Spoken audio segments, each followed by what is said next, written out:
മനസ്സെപ്പോഴും അസ്വസ്ഥമായിരിക്കുകയാണ്, എപ്പോഴും നെഗറ്റീവായിട്ടുള്ള ചിന്തകളാണ് എൻ്റെ ഉള്ളിൽ കൂടുതലും എന്ന് ചിന്തിക്കുന്ന ഒരാളാണ് നിങ്ങളെങ്കിൽ this story is for you. പണ്ട് ഇതേപോലെ നെഗറ്റീവായിട്ട് ചിന്തിച്ചിരുന്ന ഒരു മഹാരാജാവുണ്ട്. മഹാരാജാവിനെ ബോധിധർമ്മം മാറ്റിയെടുത്ത ഒരു കഥയാണ്.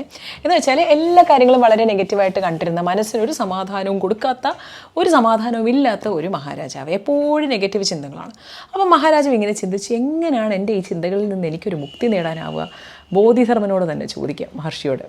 അങ്ങനെ അദ്ദേഹം ബോധിധർമ്മ മഹർഷിയെ തൻ്റെ കൊട്ടാരത്തിലേക്ക് വിളിച്ചു. എന്നിട്ട് മഹർഷിയോട് പറഞ്ഞു, മഹർഷി, മനസ്സിന് ഒരു സമാധാനമില്ല, എപ്പോഴും നെഗറ്റിവിറ്റിയാണ്, ഞാൻ എന്താണ് ചെയ്യേണ്ടത്? അപ്പോൾ അദ്ദേഹം പറഞ്ഞു, ശരി, നാളെ രാവിലെ നീ എൻ്റെ ആ കുന്നിൻ്റെ മുകളിലുള്ള എൻ്റെ ആശ്രമത്തിലോട്ട് നീ വരണം. അവിടെ നീ വരുമ്പോൾ വേറെ ആരെയും നീ കൂട്ടി വരരുത്, നിൻ്റെ മനസ്സിനെ മാത്രം നീ ഒന്ന് കൊണ്ടുവന്നാൽ മതി എന്ന് പറയും. അപ്പം മഹാരാജാവ് അങ്ങോട്ടും ഇങ്ങോട്ടും നോക്കും, മനസ്സിനെ കൊണ്ടുവരാനോ? മനസ്സെന്തോ വല്ല ചെരുപ്പോ വല്ല മേശോ വല്ലതും ആണ് എടുത്തുകൊണ്ട് കൊണ്ടുവരാൻ. ഇയാൾ എന്താണ് ഈ പറയുന്നത്? വീണ്ടും പക്ഷേ ബോധിധർമ്മനാണല്ലോ, അങ്ങോട്ടൊന്നും ചോദിക്കാൻ പറ്റത്തില്ലല്ലോ. അപ്പോൾ അദ്ദേഹം പറഞ്ഞു, അല്ല, ആരെ കൊണ്ടുവരണമെന്ന്?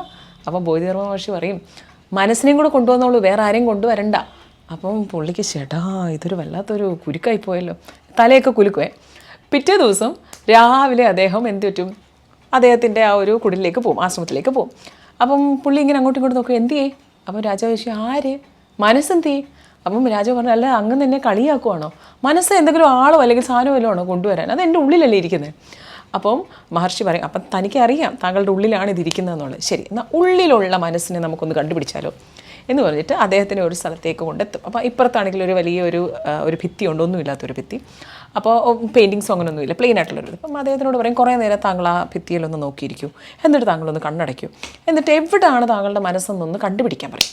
അപ്പോൾ രാജാവ് എന്ത് ചെയ്യും, കണ്ണടച്ചിട്ട് ഇങ്ങനെ കുറേ നേരം ഇരുന്ന് അദ്ദേഹത്തിൻ്റെ ഈ ചിന്തകളെ ഇങ്ങനെ അതിനെ അങ്ങോട്ട് തിരിഞ്ഞിരുന്നതെന്ന് ഒബ്സർവ് ചെയ്യാൻ തുടങ്ങും. കുറേ കഴിഞ്ഞപ്പോൾ ഇദ്ദേഹം കണ്ണു തുറന്നിട്ട് ഈ മഹർഷിയോട് പറയും, ഞാൻ എന്തൊരു വലിയ മണ്ടനാണല്ലേ, ഈ മനസ്സെന്ന് പറഞ്ഞൊരു കാര്യം യഥാർത്ഥത്തിൽ ഇല്ല അല്ലേ?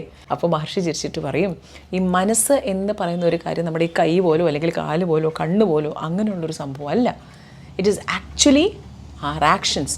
അതായത് നമ്മുടെ ഉള്ളിലുള്ള പോസിറ്റീവ് അല്ലെങ്കിൽ നെഗറ്റീവായിട്ടുള്ള ഒരു ആക്ഷൻസ്, ആ ഒരു പ്രവൃത്തിനെ നമ്മൾ പറയണ ഒരു ടേം എന്ന് മാത്രമേ ഉള്ളൂ ഈ മനസ്സ്.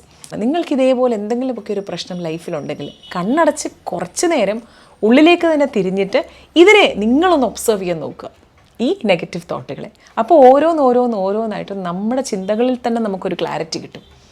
ഒന്നൊന്നായിട്ട് നമുക്ക് മനസ്സിലാവും ഇതൊക്കെ നമ്മൾ വെറുതെ ചിന്തിച്ച് കൂട്ടുന്നതാണ് എന്നുള്ളത്. ലൈഫിൽ എപ്പോഴും ഇംപ്ലിമെൻറ്റ് ചെയ്യാവുന്ന ഒരു ടെക്നിക്കാണ് ഈ ബോധിധർമ്മൻ്റെ നെഗറ്റിവിറ്റി മാറ്റാനുള്ള ടെക്നിക്ക്. ഇതുമായി ബന്ധപ്പെട്ടിട്ട് വളരെ ഫേമസ് ആയിട്ടുള്ള ഒരു വാൾ മെഡിറ്റേഷനും അദ്ദേഹത്തിനുണ്ട്. അതായത് പ്ലെയിൻ ആയിട്ടുള്ള ഒരു ഭിത്തിയിലേക്ക് നോക്കിയിരുന്നിട്ട് കണ്ണടയ്ക്കുക, എന്നിട്ട് ഇത് നമ്മളെ തന്നെ നമ്മളിൽ റിഫ്ലക്റ്റ് ചെയ്യുക. This will definitely help a lot.